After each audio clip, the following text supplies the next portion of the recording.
اللہ تعالیٰ قرآن میں فرماتا ہے الذی خلق الموت والحیات لیبلوکم ایکم احسن عملا، کہ میں نے یہ موت اور زندگی کا جو نظام بنایا ہے، میں نے زندگی اور موت کو پیدا کیا تاکہ میں یہ دیکھ سکوں کہ تم میں سے کون اچھا عمل کر کے واپس لوٹتا ہے۔ تو اللہ نے جو ہمیں زندگی موت کا جو سلسلہ شروع کیا ہے، اس میں اللہ تعالیٰ ہم سب کو آزما رہا ہے کہ جب تم مرنے کے بعد واپس میرے پاس آؤ گے تو میں یہ دیکھنا چاہتا ہوں کہ تم میں سے کون میری فرما برداری والی زندگی گزار کے آیا ہے اور کس نے میری نافرمانی کی۔ آج لوگ نیک کام بھی کر رہے ہیں اور برے کام بھی کر رہے ہیں۔ آج اللہ تعالیٰ کسی سے کوئی حساب نہیں لے رہا، سب کو اپنے ول کے مطابق زندگی بسر کرنے کا موقع دیا جا رہا ہے۔ لیکن مرنے کے بعد یہ موقع جو آج ہمیں دیا گیا ہے، آج تیاری کا وقت اللہ نے دیا ہے، آج ہم سے کوئی کویسچنز نہیں ہو رہے۔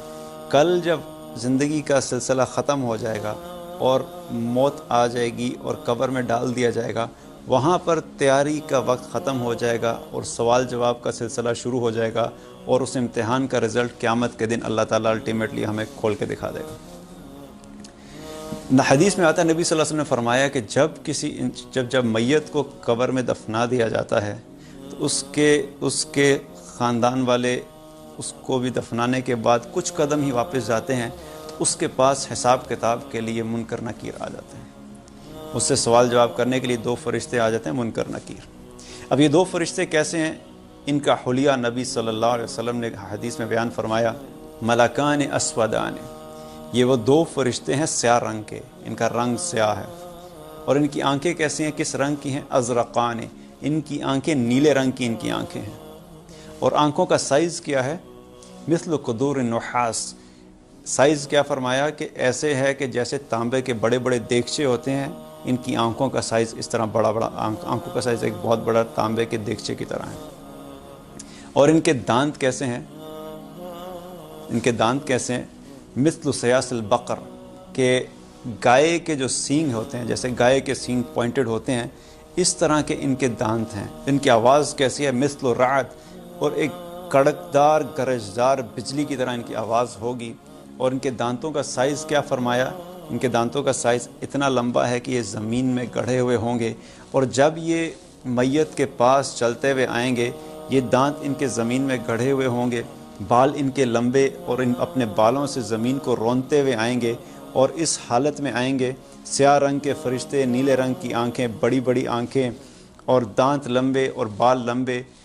اب جب اس میت کے پاس پہنچیں گے اور چلتے ہوئے اس طریقے سے آئیں گے، اور آ کے اس کو پکڑ کے اٹھا کے بٹھائیں گے، اور اس سے پوچھیں گے من ربک، تیرا رب کون ہے؟ اللہ اکبر۔ اللہ تعالی ہم سب کو ثابت قدم رکھے اس وقت۔ اب یہ وہ حلیہ ہے کہ اگر دنیا میں دن کے وقت اگر اس طرح کا کوئی شخص ہمارے گھر میں آ جائے تو ہم میں سے کسی میں اس چیز کی ہمت نہیں ہے کہ ان کا سامنا کر سکیں۔ اب قبر میں جب یہ سارے سلسلے ٹوٹ چکے ہوں گے، کوئی روشنی نہیں ہوگی، دنیا سے تعلق ختم ہو گیا، کسی قسم کی کوئی مدد اب اس وقت موجود نہیں ہے، اب ہر انسان اکیلا اپنی قبر میں اپنے ان سوالوں کا جواب دے گا۔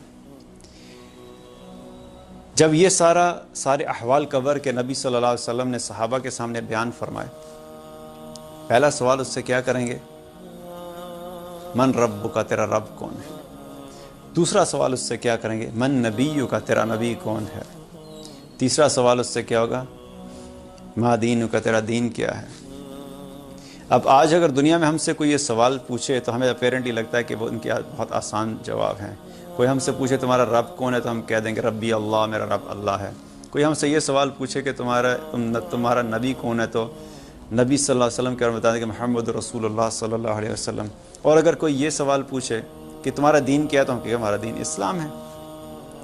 لیکن قبر میں اتنا سمپل، اتنا اسٹریٹ فارورڈ نہیں ہوگا کہ اپنی مرضی سے جس کے آیا بس بتا دیا اور مسئلہ حل ہو گیا اور وہاں سے آگے چلے گئے۔ قبر میں وہی شخص ان تین سوالوں کے جواب دے سکے گا جس نے اپنی زندگی اللہ کو رب مان کے گزاری ہوگی، جس نے اپنی زندگی نبی صلی اللہ علیہ وسلم کو اللہ کا رسول مان کے ان کی زندگی کے مطابق اپنی زندگی بسر کی ہو، جس نے اپنی زندگی اسلام کو، اپنے دین کو اپنی زندگی میں پرائرٹی دے کے اس دین کے مطابق اپنی زندگی کو بسر کیا ہوگا۔ اب اگر یہ کام نہیں کیے ہوئے تو کیسے ہم ایکسپیکٹ کر سکتے ہیں کہ ان 3 سوالوں کا جواب ہم آرام سے دے دیں گے؟ جب یہ احوال نبی صلی اللہ علیہ وسلم نے صحابہ کے سامنے بیان فرمائے کہ یہ اس طرح سے تمہارے ساتھ منکر نکیر آئیں گے قبر میں، تو صحابہ گھبرا گئے. انہوں نے کہا یا رسول اللہ، یہ اتنا مشکل مرحلہ ہے، اس کو ہم کیسے فیس کریں گے؟ ہم لوگ کیسے اس کو ان سوالوں کے جواب دے سکیں گے؟ تو نبی صلی اللہ علیہ وسلم نے قرآن کی آیت ان کو تلاوت کر کے فرمائی، یثبت اللہ الذین آمنوا بالقول الثابت فی الحیات الدنیا وفی الآخرہ.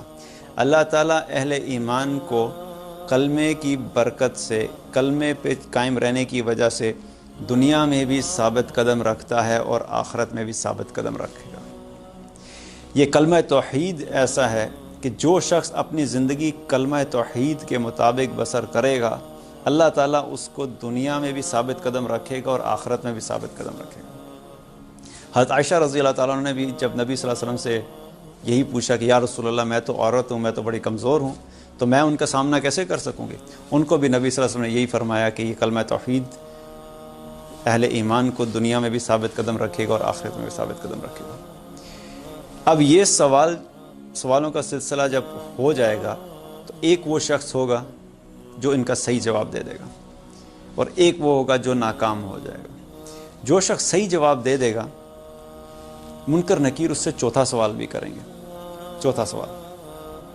اس سے چوتھا سوال یہ کریں گے، ما یدریکا، کہ یہ تینوں سوالوں کا جواب تمہیں کیسے پتہ لگا؟ ما یدریکا، تمہیں کیسے معلوم ہوا کہ یہ 3 سوالوں کا جواب یہ ہوگا؟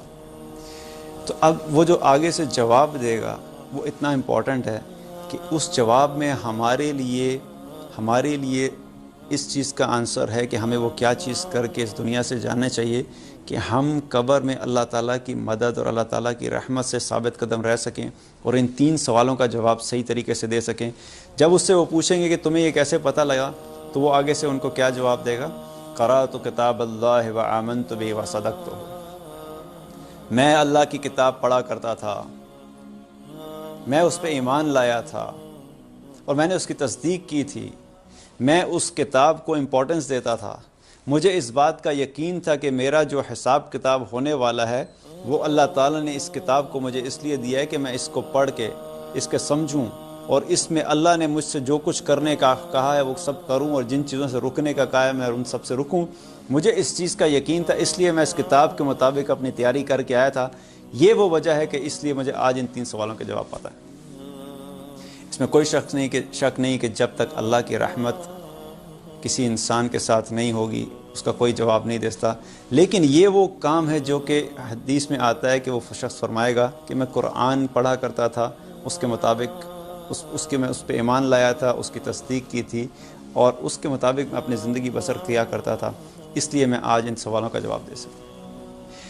اس سے ہمیں کیا پتہ لگتا ہے کہ قرآن ایک ایسی اہم کتاب ہے ایک مسلمان کی زندگی میں، اس کے بغیر ایک مسلمان کی زندگی کا تصور نہیں ہے. This is like an oxygen to us, کہ جس طرح آکسیجن کے بغیر زندگی کا تصور نہیں ہے، اس طرح قرآن کے بغیر ایک مسلمان کی زندگی کا کوئی تصور نہیں ہے. آج ہمارا ایٹیٹیوڈ ٹورڈز قرآن کیا ہے؟ آج ہم قرآن کو کتنا سیریس لیتے ہیں؟ ہم دنیا کی تمام کتابیں پڑھتے ہیں. By the time we are done with our masters, MBA جب ہم کر چکے ہوتے ہیں تو 100 سے زیادہ کتابیں پڑھ چکے ہوتے ہیں، 100 سے زیادہ کتابیں پڑھ چکے ہیں. پھر MBA کر کے، آج کل تو MBA کو بھی کوئی نہیں پوچھتا، تو MBA کے بعد ہمیں شوق ہوتا ہے کہ ہم نے MS کرنا ہے. پھر ہم MS کرتے ہیں تو 100 کے بعد اور کتابیں شروع ہو جاتی ہیں، پھر اس پہ بھی تسلی نہیں ہوتی. پھر آپ کہتے ہیں ہم نے PhD کرنا ہے، پھر PhD کرتے ہیں، اس پہ اور کتابیں شروع ہو جاتی ہیں، پھر ڈبل PhD کرنا ہے. یہ ساری چیزیں، میں یہ نہیں کہہ رہا کہ دنیا کی تعلیم حاصل کرنا کوئی غلط بات ہے. The point which I am trying to make is کہ ان چیزوں کے اوپر تو ہم اپنی زندگی میں فل ڈیڈیکیشن کے ساتھ 100 سے زیادہ کتابیں سیکھنے کے لیے تیار ہیں. لیکن وہ کتاب جو ہمارے لیے قبر میں کام آئے گی، وہ کتاب جس کے ذریعے سے اللہ تعالیٰ ہمیں قبر میں ثابت قدم رکھے گا، وہ کتاب جس کے ذریعے سے ہم نے وہ جواب جو قبر میں سوال ہم سے ہوں گے اس کے جواب ہمیں پتہ لگنے ہیں، اس کتاب کے ساتھ آج ہم کتنا سیریس ہیں، اس کتاب کو سیکھنے کے معاملے میں ہم کتنا سیریس ہیں، اس کتاب کو ہم روزانہ کھول کے کتنی دفعہ پڑھتے ہیں. روزانہ تو دور کی بات، کئی سال گزر جاتے ہیں. رمضان آتا ہے تو اللہ ماشاءاللہ کبھی کھل جائے، ورنہ تو کئی سال گزر جاتے ہیں. کئی ایسے ہیں میرے جاننے والے، میری بات ہوئی تو ماسٹرز کیا، باہر سے پڑھ کے آئے، اور ادھر بھی بڑی بڑی ٹریننگز بھی کر رہی ہیں، سب کچھ چل رہے ہیں، لیکن جب میں نے قرآن سے اس بارے میں بات کی تو انہوں نے کہا مجھے قرآن پڑھنا آتا ہی نہیں ہے، میں نے قاعدہ ہی نہیں پڑھا۔ 40-45 سال گزر گئے زندگی کو، اور ایک مسلمان اپنے آپ کو مسلمان کہلائے اور وہ کہے کہ میں نے آج تک قاعدہ ہی نہیں پڑھا اس لیے مجھے قرآن پڑھنا ہی نہیں آتا۔ دس از آر ایٹیچیوڈ ٹورڈز قرآن۔ اگر ہم چاہتے ہیں کہ اللہ تعالی ہمیں دنیا میں بھی کامیاب کرے اور آخرت میں بھی کامیاب کرے، دنیا کی جو تعلیم حاصل کرنی ہے ضرور حاصل کریں، مگر ایک مسلمان کی زندگی کی سب سے بڑی پرائرٹی جس کتاب کو سیکھنا ہے وہ قرآن ہے۔